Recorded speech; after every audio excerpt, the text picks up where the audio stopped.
Dalam nama Bapa dan Putra dan Roh Kudus. Amin. Inilah Injil Yesus Kristus menurut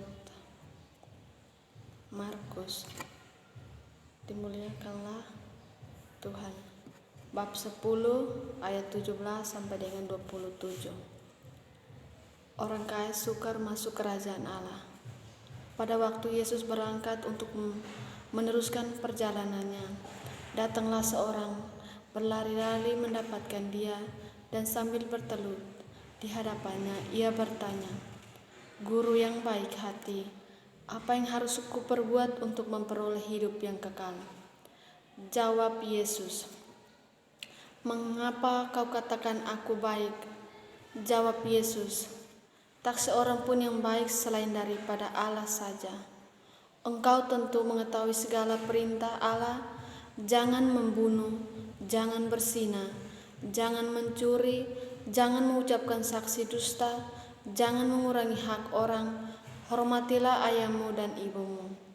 Lalu kata orang itu kepadanya, "Guru, semuanya itu telah kuturuti sejak masa mudaku."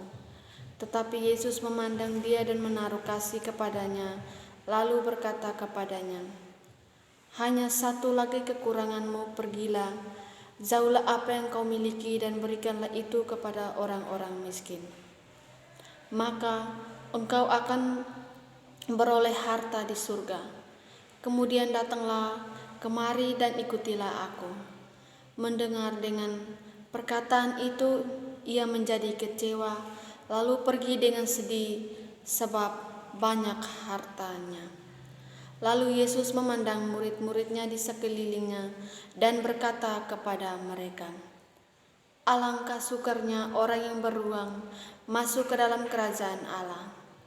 Perkataannya itu, tetapi Yesus menyambung lagi, "Anak-anakku, alangkah sukarnya masuk ke dalam kerajaan Allah. Lebih mudah seorang unta melewati lubang jarum daripada seorang kaya masuk ke dalam kerajaan Allah." Mereka makin gempar dan berkata seorang kepada yang lain, "Jika demikian, siapakah yang dapat diselamatkan?" Yesus memandang mereka dan berkata, "Bagi manusia itu hal yang tidak mungkin, tetapi demikian bagi Allah, sebab segala sesuatu adalah mungkin bagi Allah." Demikianlah sabda Tuhan. Terpujilah Kristus. Renungan yang berkesan menurut saya itu pada ayat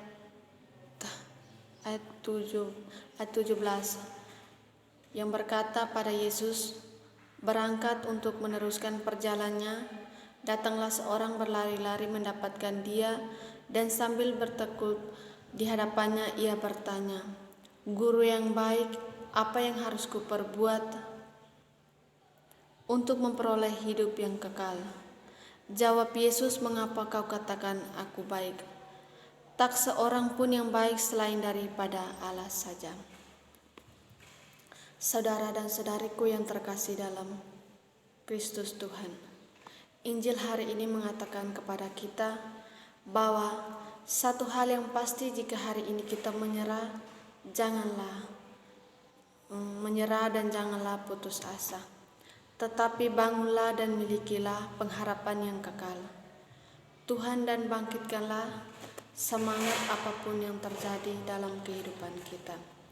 Saudara dan saudariku yang terkasih dalam Kristus, tetaplah setia, dan hasil akhir dari pertandingan iman itulah kita yang diantar kepada Injil kekal.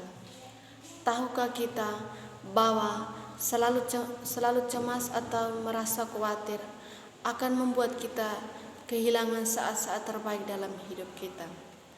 Pikiran yang selalu cemas dan pikiran yang selalu khawatir itu menandakan bahwa orang tersebut tidak sungguh mengenal Allah.